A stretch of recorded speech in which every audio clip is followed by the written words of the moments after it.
संतोष, आत ये.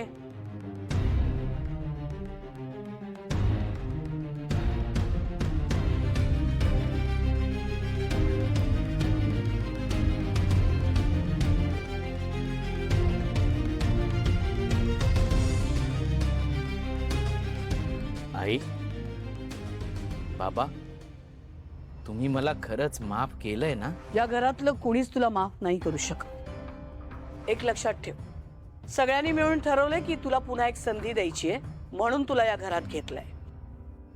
आता जर या घरात तुझ्यामुळे कुठलाही वाद झाला तर मात्र तुला या गावाबाहेर सोडायचं काम माझं असेल. नाही आई, यापुढे माझ्यामुळे कधी या घरात वाद तंटा काही होणार नाही. आणि समजा झालाच तर मी स्वतः हे घर सोडून जाईन आणि लांब निघून जाईन, तुम्हाला कधीच भेटणार नाही. सगळी नाटक आहेत ही. आई बाबांनी स्वतःचं घर घेतलंय ना, म्हणून यांना अचानक इतकी माया फुटली. बाबा, मी तुम्हाला वचन देतो. थांब थांब थांब. संतोष, वचन शब्द वगैरे देण्याच्या तू फंदातच पडू नकोस. कारण काय आहे, माणसानं तेवढंच बोलावं जे त्याला करायला जमतं. त्यामुळे वचन पाळणं, शब्द पूर्ण करणं हे तुला नाही जमणार, शक्यच नाहीये तुला ते. त्यामुळे विसर.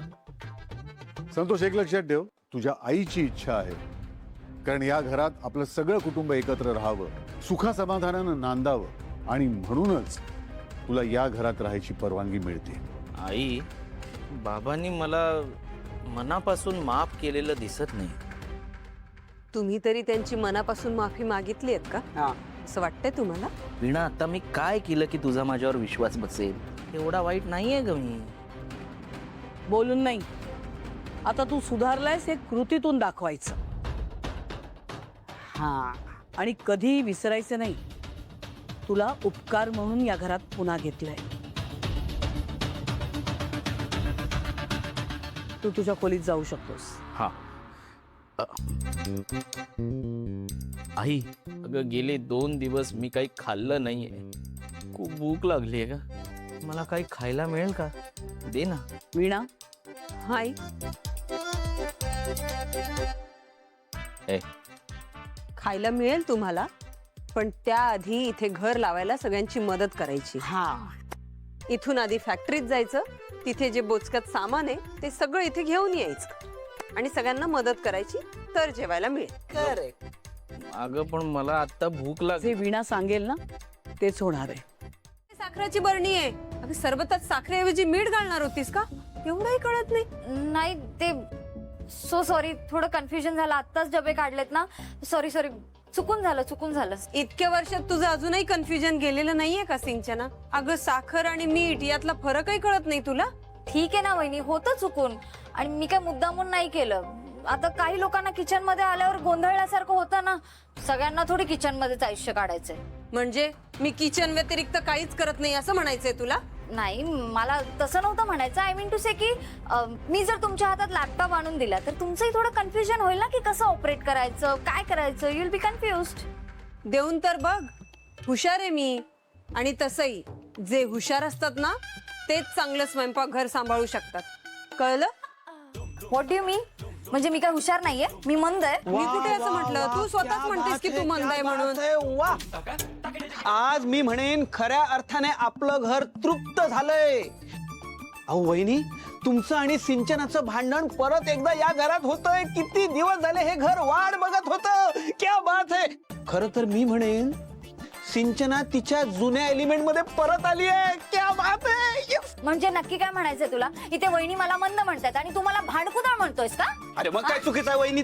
काय चुकीचं आहे नाही, म्हणतोस तू? तसं नाही म्हणायचं मला. तू तर ऐक, वहिनी गेला. काय हो तुम्ही? वहिनी, अहो, वहिनी, अहो, तुम्ही काय सांगताय? लाज नाही घेऊ.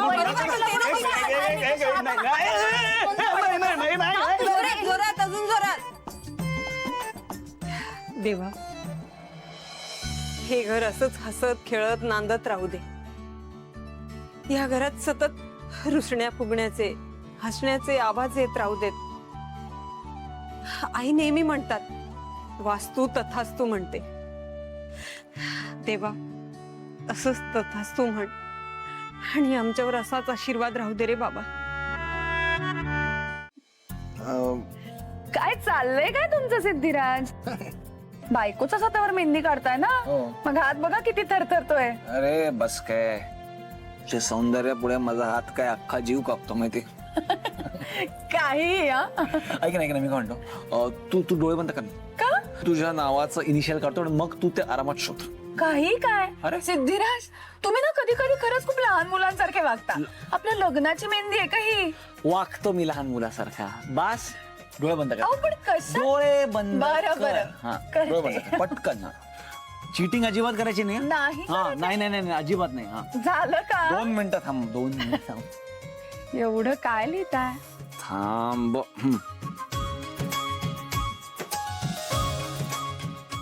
उघड डोळे.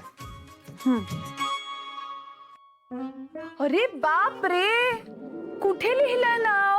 बापरे मला तर सापडतच नाहीये. तुला काय वाटतं तू एवढी मस्करी करणार असं मला काय कळणार नाही. तू पण कमी नाही मस्करी करणार. बायको कोणाची आहे मी? हा.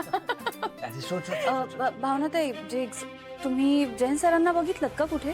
नाही जयंत तिकडे आलाच नाहीये.